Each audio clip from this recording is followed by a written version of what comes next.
Hey guys, welcome. Welcome aboard. If you're brand new, welcome back. If you're not, welcome home. If that fits for you, today we want to talk about what's up for the week of the 12th of February through the 18th, 2024. We'll touch on the astrology, then we'll get into the energy and see what we can learn. Let's just get right in. On Monday, the 12th, we start with a Pisces moon. That moon conjuncts Neptune very, very early in the wee hours. And then that Pisces moon is going to sextile Mars in Capricorn. The moon will move into Aries around coffee time, and then that Aries moon is going to sextile Pluto. And then Mars, just around midnight, moves into Aquarius, joining the big Aquarius party. And Mars will be in Aquarius until the 22nd of March.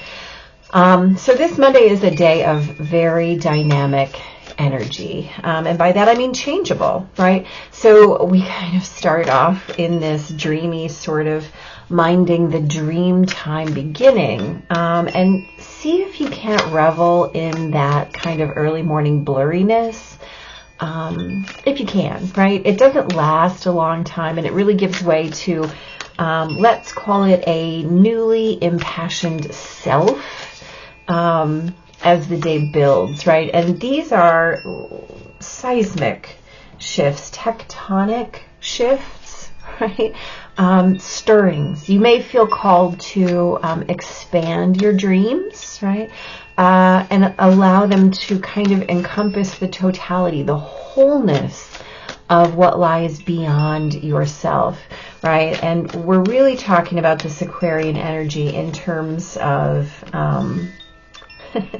in terms of your collective self and your connection to the collective, right? Just important to be kind of in the interweavingness today, like the interstitial spaces. On Tuesday, the 13th, that Aries moon is going to sextile Mercury in Aquarius, of course. Venus in Capricorn is going to sextile Neptune, and the moon will conjunct Chiron. So on Tuesday, spend some time with yourself. Clarity might be a little bit hard to come by, but make the effort, right? Your function of home and what it takes to create those things which your heart desires is a necessity, right? And on the 13th, it's a great day to really work on definition. And definitions, right? And of course, when we talk about home, we're talking about what that smells like, what it looks like, what it tastes like, what it feels like, what it sounds like. And it's always to you. It's always self-reflexive. It's always a thing that no one can tell you. You have to be in resonance with it yourself, right? And so if you are using Tuesday to really get angled in on your definitions, make sure that as you're creating the narrative, be very firm in the telling, right? And utilize your concepts as healed and healthy and whole. And remember that your powers of creation are very strong, especially now. So make sure that you're utilizing them, right? On Wednesday, the 14th, which is Valentine's Day, for those of you who choose to recognize it. The first aspect we have is a very, very important one. Mars in Aquarius conjuncts Pluto in Aquarius at 0 degrees. Now we know that we have critical degrees in astrology. 0 and 29 are definitely two of them. And so this 0 degrees of Aquarius for Mars and Pluto, which happens to, of course, echo the Saturn-Jupiter meeting in 2020, right? So let's not forget how the universe cycles us, and it brings us back. It always brings us back to our lessons. And so this one happens 6 minutes into the 14th of February. And then that Aries moon is going to sextile the sun in Aquarius and square Venus in Capricorn. The moon in Taurus, or the moon moves into Taurus a little bit later on, and then that Taurus moon is going to square Neptune and Mars. I'm sorry, Pluto and Mars. Hello. And then later on in the evening, that Taurus moon is going to sextile Saturn. So the squeeze is on, right? All the ways and places that you've been in resistance are going to really begin to amplify and constrict, right? Your option becomes only one, and that is transformation. So whether you choose to claim that transformation as welcome or awful will absolutely shape its manifestation. So please make sure that you're choosing wisely. Don't overlook the fact that you are creating, right? So you have to make room. You have to make room for what is coming. On Thursday, the 15th, I'm so sorry, that Taurus moon is going to conjunct Jupiter, right? Very early in the day, again, 31 minutes in Central Time. And then Mercury in Aquarius is going to sextile Chiron in Aries. And the Taurus moon will square Mercury and then conjunct Uranus. So here's the deal. Mind your expression. On the 15th, mind your expression, right? This is a day of strong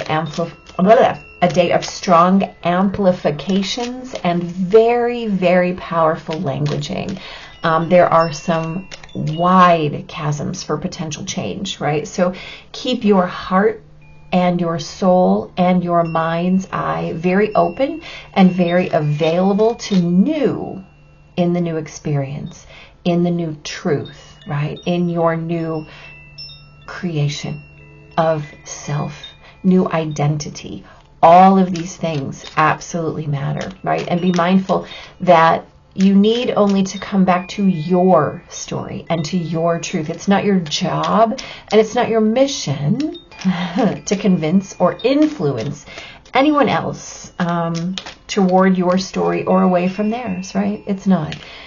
You can only tell your story, and you can only choose to witness another's. That's it. That's all you got.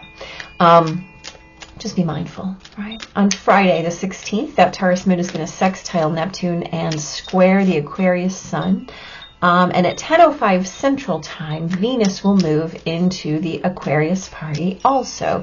She'll be in Aquarius until the 11th of March. Not long after, the moon moves into Gemini, and that Gemini moon trines Venus, Pluto, and then Mars, all in Aquarius. And then before the day is over, Mercury in Aquarius squares Uranus. So here's the deal.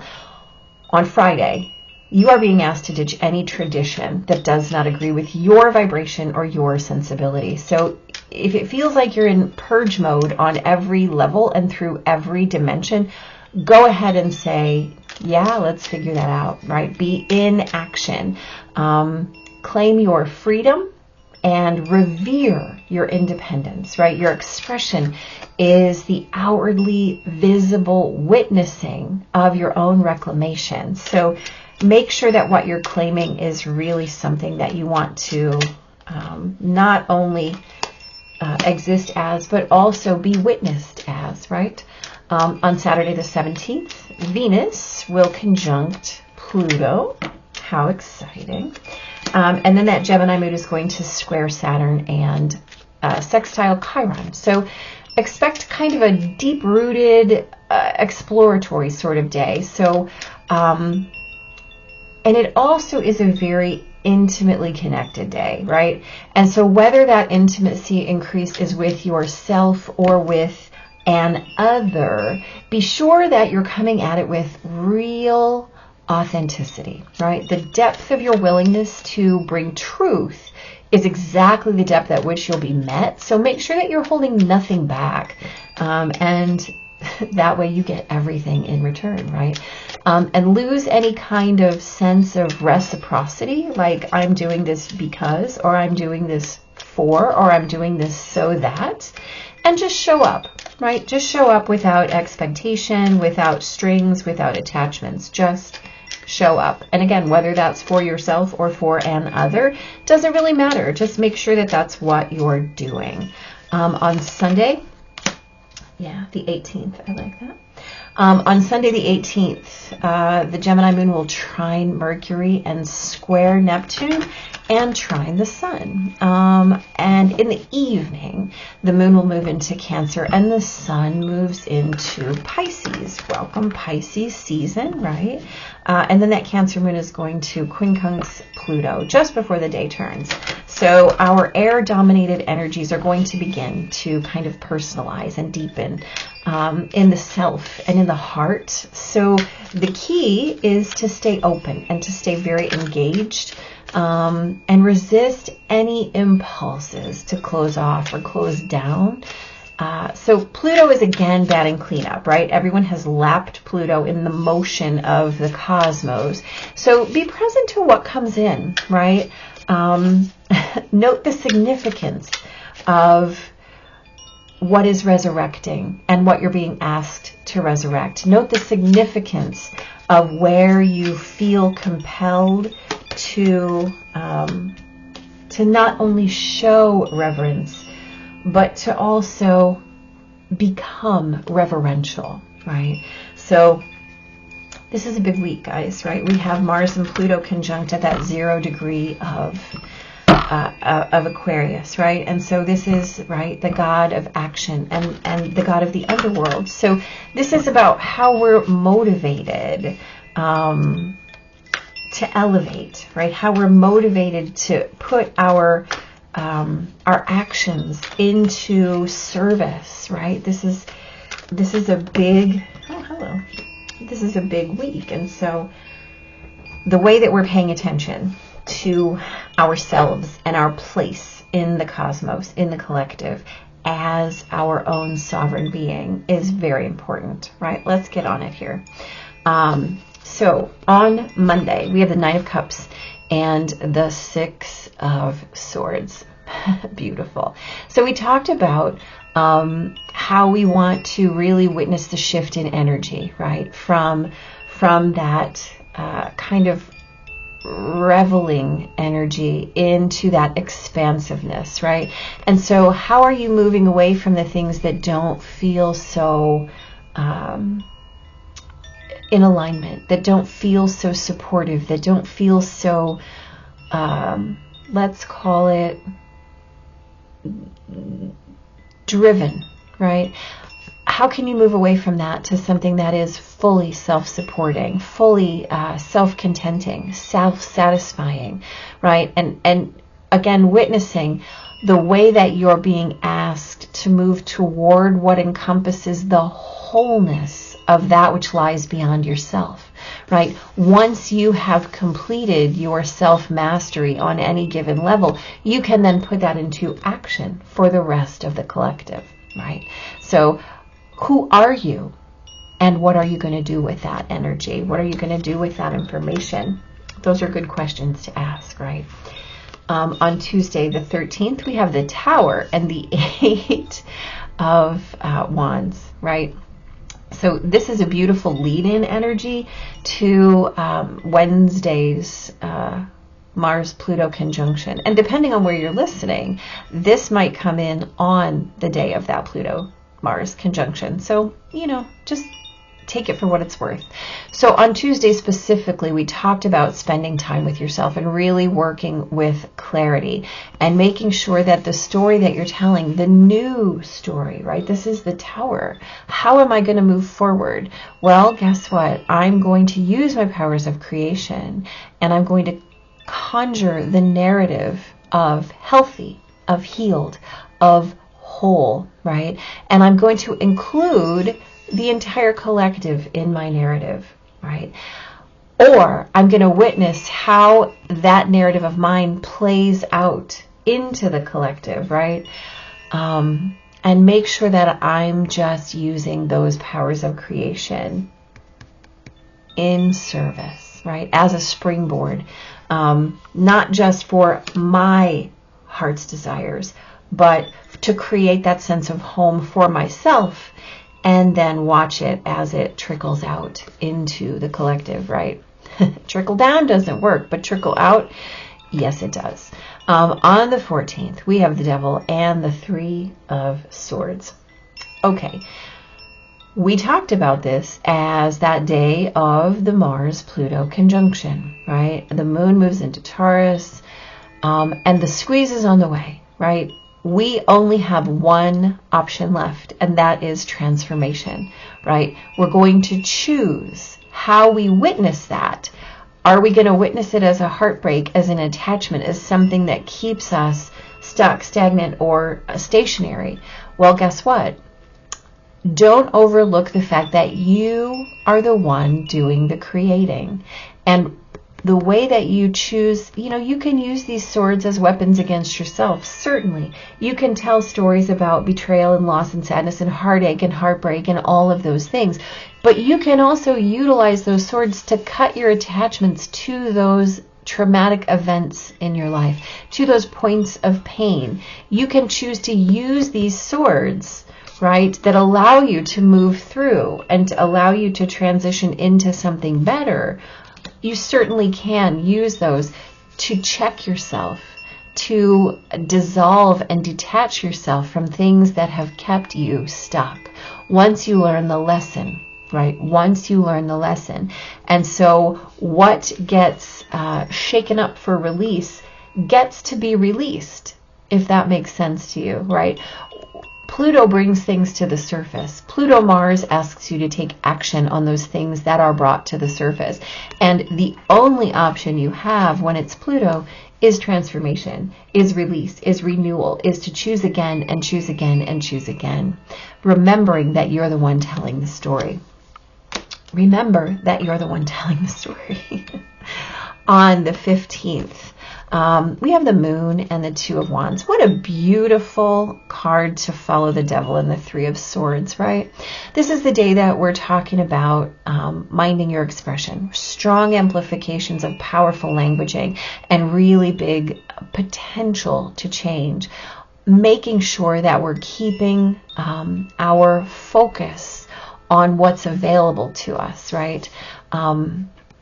Here's the deal. What you see is not always all that's there. So utilizing your intuition, right? Being mindful that you only need to come back to your story in order to reclaim your highest truth, right? We have this big round moon. We've also got this big round world here asking you to mind not only your intuition and your etheric and multidimensional presence, but also bring that into your everyday life, your everyday choices, your highest and best, always making sure that your new experience and your new truth and what you're available to is right there, is mindful, is present with you.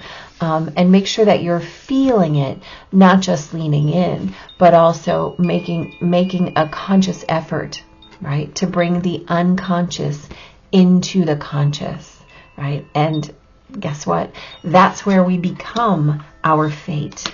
That's where we become our driver. On Friday, the 16th, we have the Five of Cups and the Three of Pentacles. So you can only create in the way that you're willing to make sure that your focus is on the present, right? You can't create from a place of pain and not expect to create pain. Does that make sense? So we're talking about specifically on Friday, ditching any tradition that is not agreeing with your vibration. So if your vibration is sadness, looking back, regret, resentment, any of those things, that's what you're going to be creating, no matter if you're creating alone or with another person. So make sure that you are in action, not in stagnation. Make sure that you're claiming your freedom, not your pain. Make sure that you're revering your independence, not your codependence, right? And witness that your expression is the outwardly visible witnessing of your reclamation. So you're only available to give and express what you have let go, right? You can only, this is one of those like hitch your wagon, you know, wherever you hitch your wagon is where you're going to go. Where you look is where you're going to be led. So if you're looking down or in the past or at something that was painful, you are literally conjuring from that energetic, and all you're going to be able to create is more of the same. So just make sure that your focus is where you want it to be, right? Where you want it to be in order to call in something new. Especially since on Saturday you have the Page of Swords and the Ace of Wands. Come on.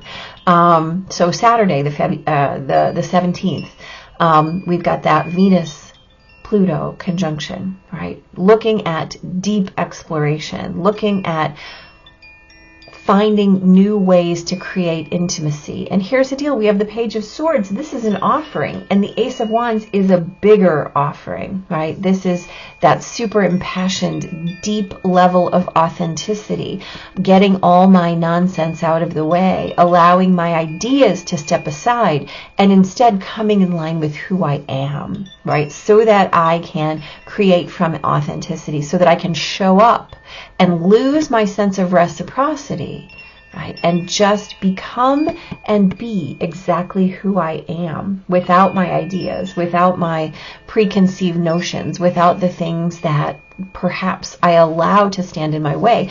I'm having an opportunity here to simply come in as who I am, to see and be seen from that space and get everything in return, right?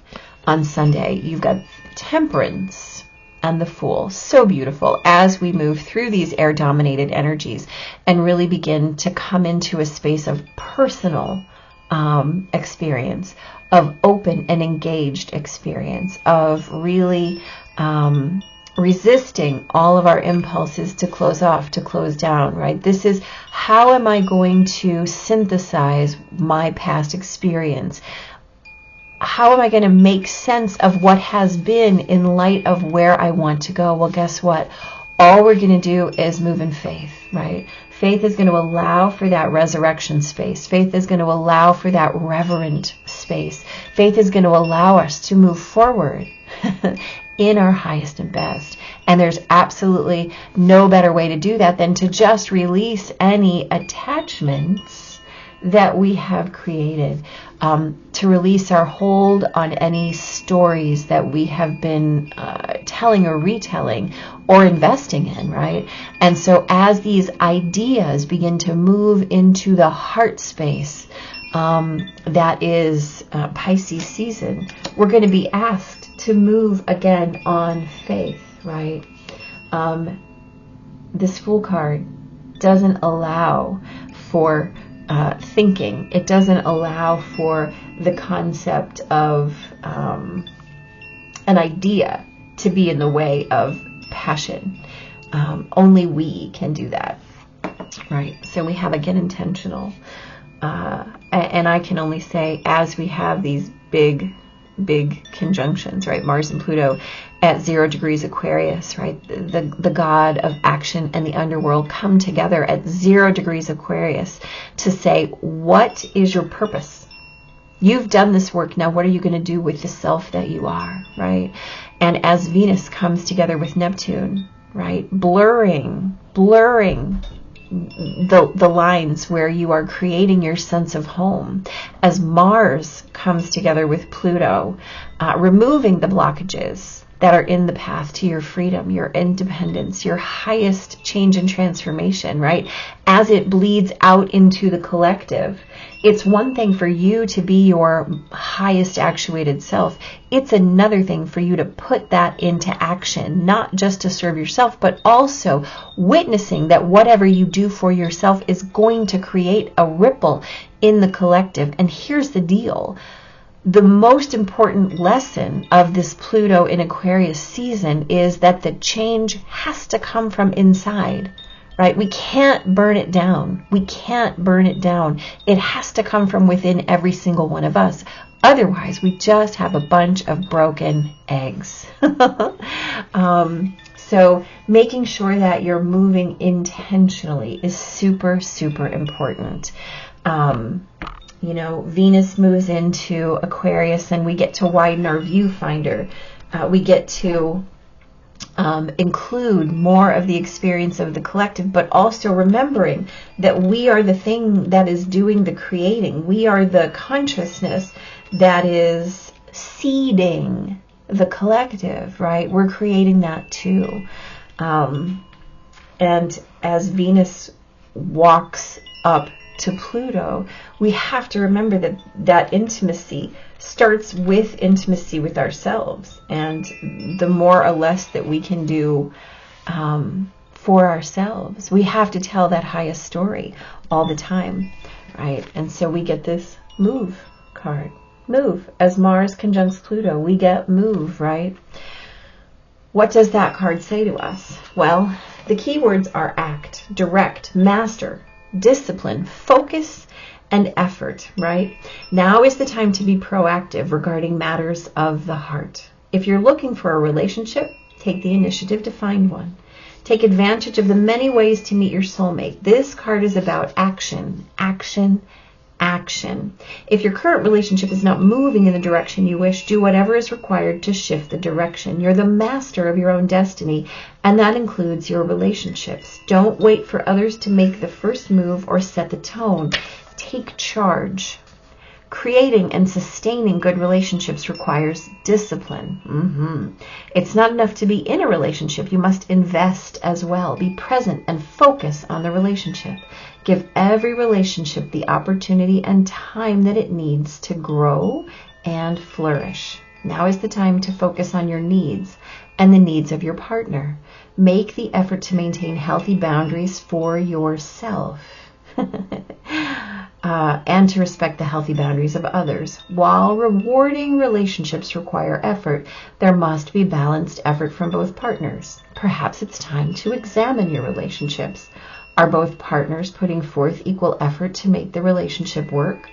Are you comfortable with the amount of effort your relationships require of you? If any relationship feels draining or that it's not worth the effort, then perhaps it's time to move on. Again, we talked about this as really witnessing this in terms of your relationship to yourself first, and then to another or the other, or other in the terms of the collective. So your first and foremost primary responsibility, obligation, duty, your gift to humanity is to work on you, so that as you insert yourself into the collective in different ways, in different places, that what's happening is that you are in service to the highest and best, right? Not just for yourself, but also for every single factor in our collective, whether that's consciousness or action or any dimension, realm, or level that we could find or be or exist in, right?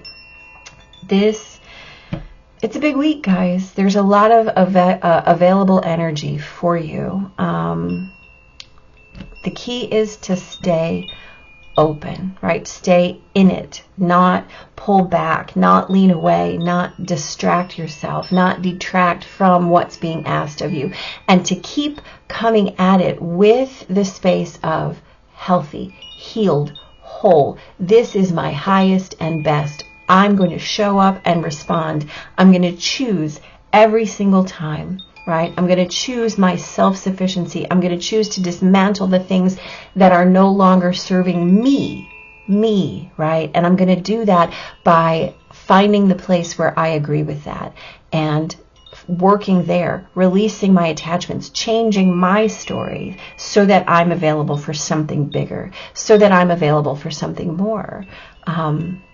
Just stay open, stay in it, because as we move through this air energy, right, this current is going to stay with us for the next 20 years, this Pluto and Aquarius energy.